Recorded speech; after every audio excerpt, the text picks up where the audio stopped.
Emotions on, news and fire before the dawn. Headlines drop and the stories roll. Start your day with the morning roll. The morning roll. The morning roll. The morning All right. Welcome back to the Morning Roll, where we cut through the noise and serve up the real deal on what's shaping U.S. sports betting and online casinos. I'm Ryder, and today, buckle up, because we've got some serious moves to cover. Let's get rolling. First up, Bet365 is making a major pivot. They're pulling out of China, one of the world's largest gambling markets, as Beijing continues to tighten the screws on offshore betting platforms. But here's where it gets interesting. This isn't just about shutting down operations in China. It's part of a much bigger play to refocus their resources on regulated markets. And you better believe that means more focus on the U.S. Hot on the heels of announcing their China exit, 365 locked down a multi-year partnership with the St. Louis Cardinals in Missouri.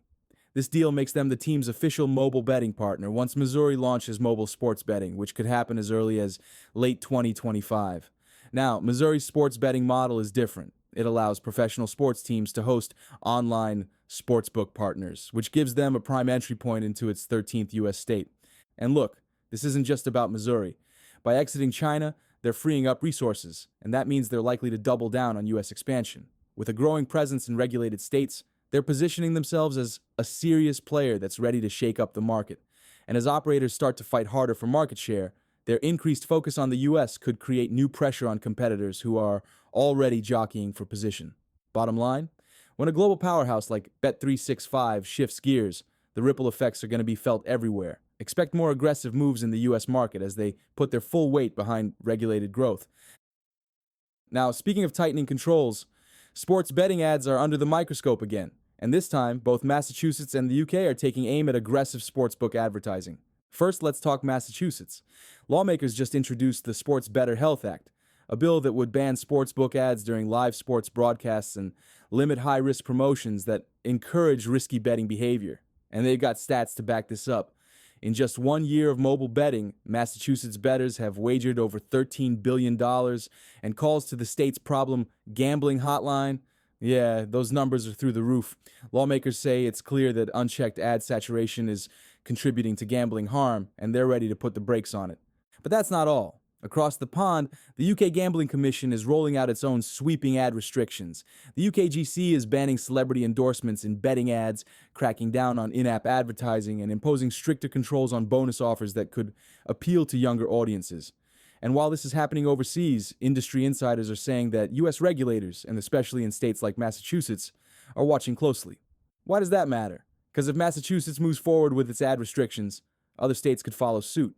And with the UK laying down a global precedent, it's only a matter of time before U.S. operators face a whole new playbook when it comes to marketing. For sportsbooks, this could mean retooling ad strategies and being a lot more selective with promotions to stay on the right side of regulators.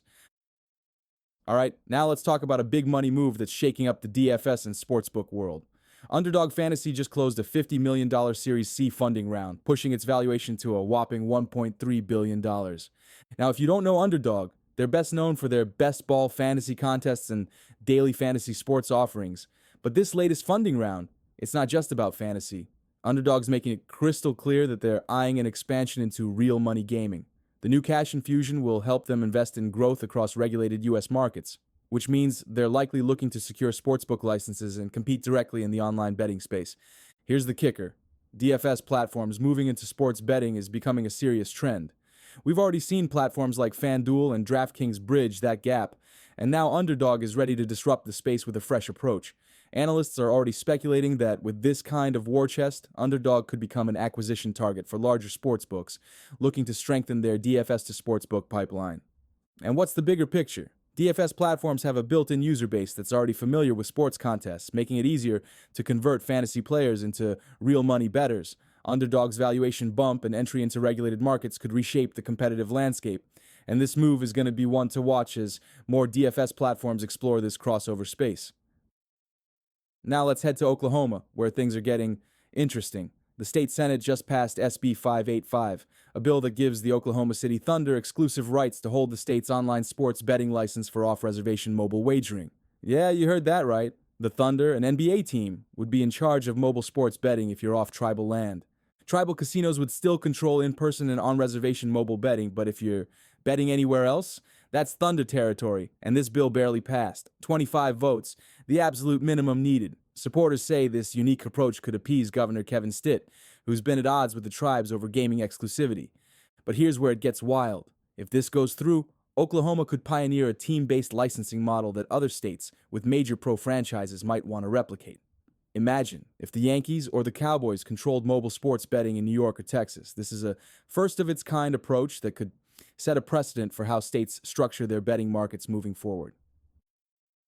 And finally, let's wrap things up in Virginia, where Governor Glenn Youngkin is making another push for a unified Virginia Gaming Commission. Now, if this sounds familiar, it's because Youngkin tried this before, but the legislature shot it down. This time, he's tucked the proposal into a budget amendment calling for a single oversight body to regulate everything: casinos, online sports betting, even truck stop slot machines. Supporters argue that consolidating oversight is a no-brainer, especially as Virginia's gambling sector grows.